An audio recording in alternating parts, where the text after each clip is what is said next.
जिंदाबाद जिंदाबाद भारत माता की जय जय जय माता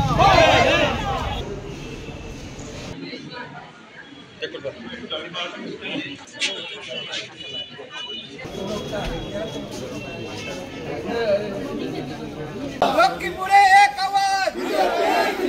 बोलाइते एक आवाज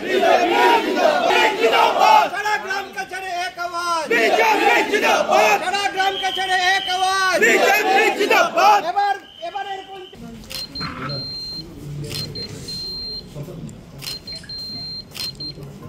ভাৰতীয় জনতা পাৰ্টি আৰু অসম গৰম পৰিষদ কাছাৰ জিলাত আমি 25খন জিলা পৰিষদ আসনত আমি আমাৰ প্ৰাৰ্থী দিছিলোঁ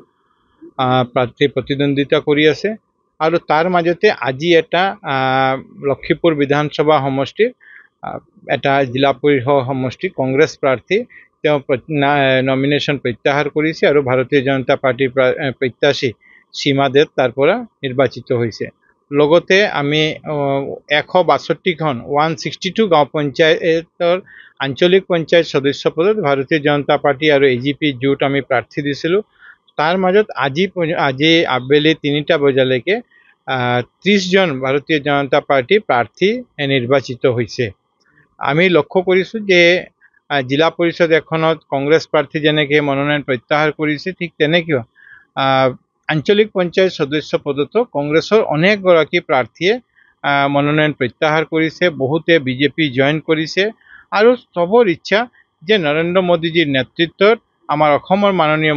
মুখ্যমন্ত্ৰী ডক্টৰ হিমন্ত বিশ্ব শৰ্মা ডাঙৰীয়াৰ নেতৃত্বত যেনেকৈ অসমে ভাৰতীয় জনতা পাৰ্টি চৰকাৰে বিকাশ কৰি আছে উন্নয়ন কৰি আছে এই উন্নয়নৰ লগত থাকি আমি ভাৰতীয় জনতা পাৰ্টিক সহায় কৰিলে আমি আমাৰ এলেকাৰ উন্নয়ন কৰিব পাৰোঁ আমাৰ কাৰণে অতি আনন্দৰ কথা যে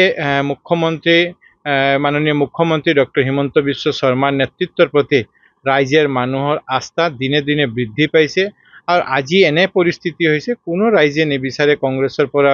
প্ৰাৰ্থী হ'বলৈ কোনো ৰাইজে নিবিচাৰে যে ভাৰতীয় জনতা পাৰ্টিৰ যি উন্নয়ন সেই উন্নয়নৰ বিৰুদ্ধে কাম কৰিবলৈ সেইকাৰণে আমি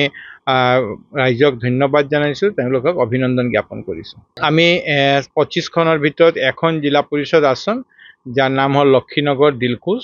লক্ষীপুৰ বিধানসভাত তাত আমি আমাৰ প্ৰাৰ্থী সীমা দেৱ ডাঙৰীয়ানী তেওঁ নিৰ্বাচিত আনপোষ্ট নিৰ্বাচিত হৈছে আৰু লগতে প্ৰায় 30খন আঞ্চলিক পঞ্চায়তত আমাৰ প্ৰাৰ্থী ভাৰতীয় জনতা পাৰ্টিৰ প্ৰাৰ্থী ইতিমধ্যে নিৰ্বাচিত হৈছে